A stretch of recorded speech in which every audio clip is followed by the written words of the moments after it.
Hello everyone, and we begin week 4 with an explosion. But before we go into the pyro, I want to talk a little bit about our destruction, RBD, because as I said, I want to make a few tests. So that's what we did last time. Now I have a nice explosion with all the thing. I want to open a playblast. I will show you now video. And this is my preview folder, and you can see now that I have already explosion some tests because we're back in time. I calculate my distraction till I record the explosion lessons because it takes some time. As you know, we create all from scratch, and that's why I need to spend some time for sim. All right, so I want to show you a few RBDs here, and if you look at that, so this is the explosion with the ship, like bam, bam. Okay, so this one explosion, that's another one. So this explosion I create first time, but you can see that the explosion strength was too big. You can see that the effect I want to have, I want to make an explosion with this big gun. So what I did, I removed my other elements just to free some resources. I don't want to spend a lot of time for calculation. And increase the strength for explosion. This without camera shake, but you can see that the fragments flying away too fast. And if you look at this part of the gun is flying like doesn't have too much weight. So I need to increase the mass, and you can see they're flying very, very, yes, they have a big, it's a big distance. And anyway, it's very, very fast for such a very, heavy elements. Maybe it should be if explosion is really, really big, but with such a big strength of explosion, I guess it should destroy this ship, almost all. Right, so what I did, if we back here to my scene, I want to show you what I did. If I change to manual, go to the explosion animation. Let's open parameters. So with the first explosion, I leave the explo scale 1 because it was a very, very big size thing. The next explosion, and this explo is under the big gun, I set a 0.95. And I disable my third explosion because it's really 3 explosions was too much. Or you can set the both explosion, the third and fourth, pretty weak. You can set like 45, 25. It will be a bigger area but less explosion scale. Okay, so it's up to you. You can set 4 explosions, you can set 3 explosions, just make a bigger strength for them. So the final explosion is from the side of the ship. I set 0.65. The explosion frame is the same as we had. So again, you can in my preview video of this tutorial, I use 4 explosions. But again, because I have a different setting, I'm not using the same settings as in my scene. For those who want to look at my original scene, I will add the scene in materials in the end of the training. Okay, so what else I did here? In the dynamic, I make a little bit bigger volume for the explosion setup.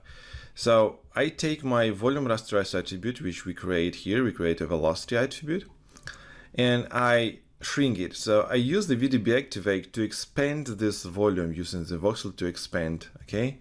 And using the smoothing filter to make the situation we create with particles. If we have like we create with particles, okay, we have a particle volume, and we apply our velocities depending on the distance. You remember that we calculate the distance between the particle of the explosion and between the particles inside of each fragment, and we said, okay, if you have a distance bigger than 10, that you don't have effect from explosion. If you have a distance closer to explosion center, then the strength will be bigger. The same thing is here.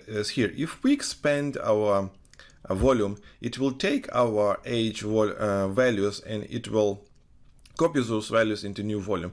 But I want to smooth those values of the strength of the velocities. So if, let's say, this was our original volume, and then we make a volume bigger. And we will have the same settings here like we have on this epicenter, but if we create a smooth, it means that the values on the edge of this big area will be smaller than in the center. All right, and nothing changed here, I guess. If you go down inside, I hope there is no changing. Oh yeah, the way I show you.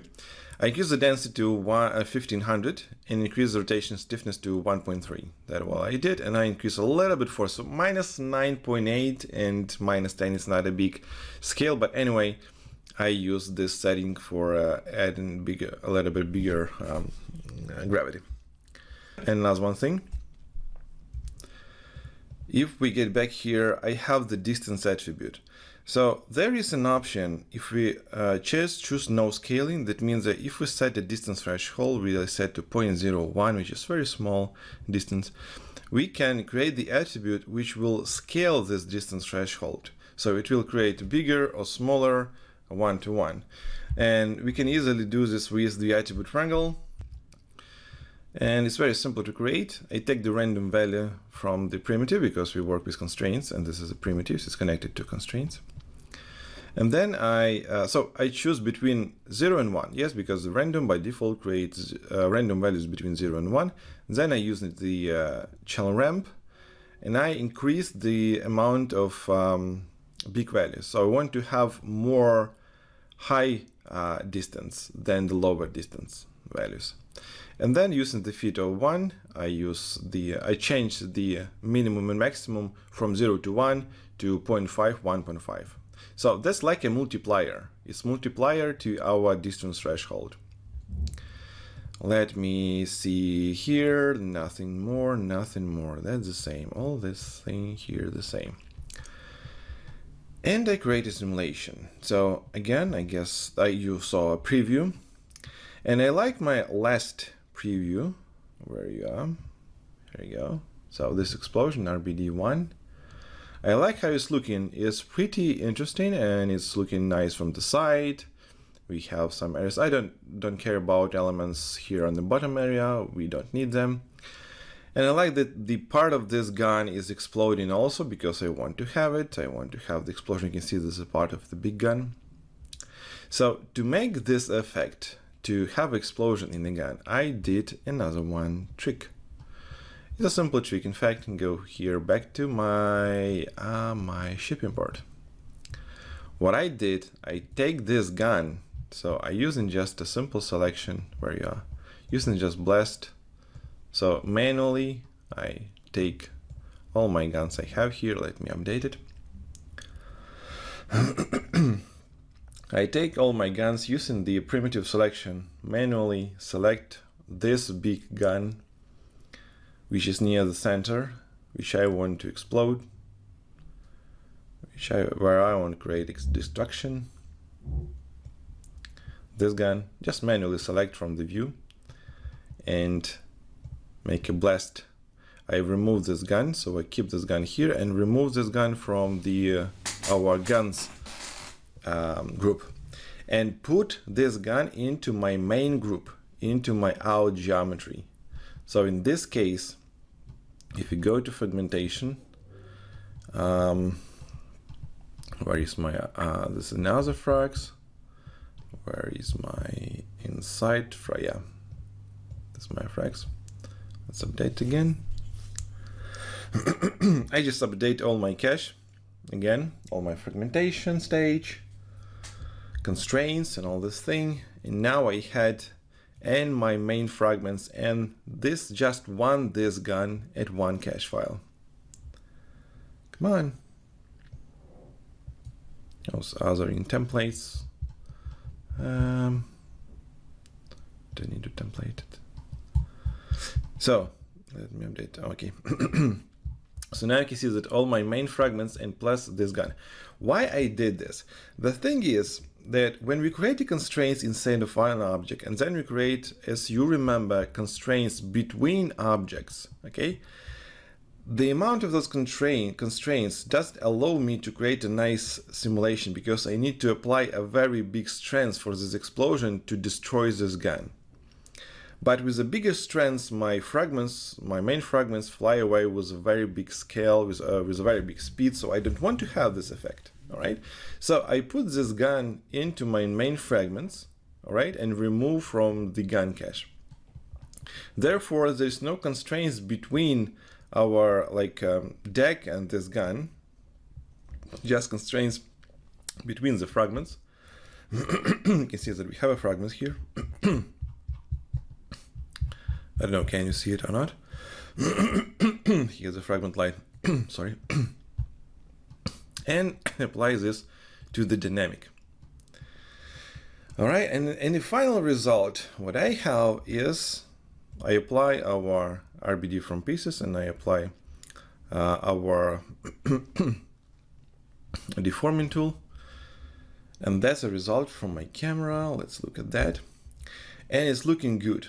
But I look at one interesting moment here. At the legs, in the very last frame, you can see somewhere in this area we have the part of the big fragment, and I don't know why. What is going on there?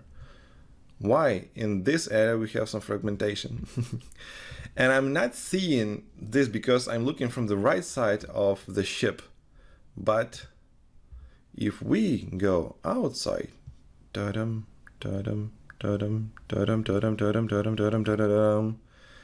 that's what's happened. And I spend a lot of time for calculation, for saving this thing, and we have a nice surprise from the left side. And what is the surprise?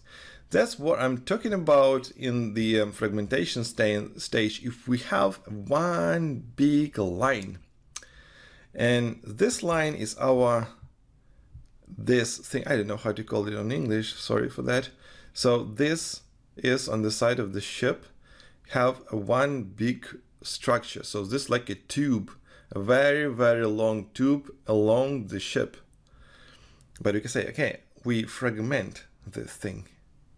And we can see here that, yeah, we have some kind of fragmentation, have some problems with normals, with the primitives, I guess. But we have like two objects here. So what's happened now? And this is a pretty common thing, in fact, because many of my students ask me to find the problem, why it doesn't work. We can't find a solution.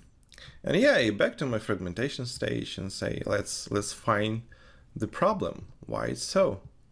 So where is my, that should be my other frags, right? Yeah. So,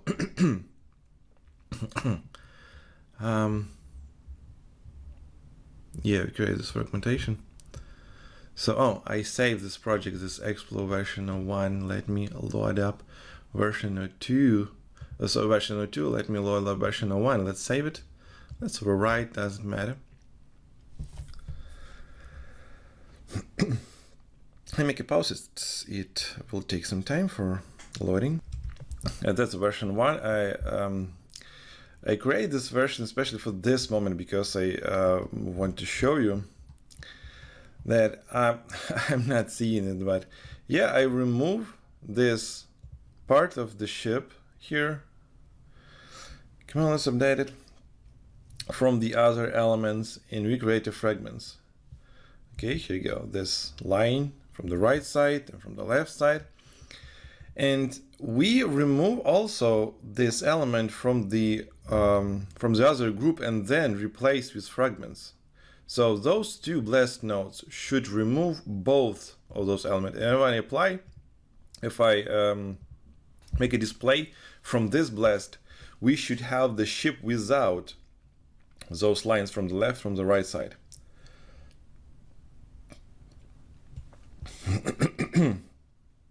Let's take it on because there's a lot of element. Yeah, we can see now there is no lines here and no lines here. But there is one little problem. I guess that someone from, if you can see it. Come on.